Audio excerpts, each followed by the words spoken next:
तो लीजिए भैया, गर्दा हो गया। बिग बॉस में जा रहा है भोजपुरी इंडस्ट्री का बिग बॉस। जी हाँ, पवन सिंह अब चल रहे हैं बिग बॉस में सलमान खान से टक्कर लेने। माना जा रहा है कि सलमान खान ने खुद रिक्वेस्ट किया है कि भाई आप आइए और हमारे शो को कुछ ऊंचाई दीजिए। आपको मालूम ही है कि भोजपुरी का जो पावर स्टार है, जिसको भोजपुरी का बिग बॉस कहा जाता है, वो पवन सिंह है। पवन सिंह को भोजपुरी इंडस्ट्री का सलमान खान भी कहा जाता है। और अब ऐसी जानकारी आई है जिसको सुनकर भोजपुरी फैंस झूम उठेंगे। वो ये है कि पवन सिंह भी अब जो है बिग बॉस में जा रहे हैं। आपको मालूम है कि बिहार की बेटी मनीषा रानी पहले से ही बिग बॉस में है, जिसको पवन सिंह हमेशा सपोर्ट करते हैं। और अब जो है ये एक जानकारी आई है कि सलमान खान ने रिक्वेस्ट किया है पवन सिंह से और कहा है कि आप भोजपुरी के पावर स्टार हैं, आप आइए और बिग बॉस का नाम और रोशन कीजिए। और माना जा रहा है कि अगर पवन सिंह ने सहमति दे दी, क्योंकि पवन सिंह देखिए अपने मूड के किंग आदमी हैं, जिस दिन उसका जो मन करता है वही करते हैं, वो पहले भी कर चुके हैं।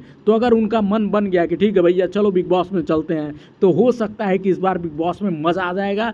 सलमान और पवन सिंह एक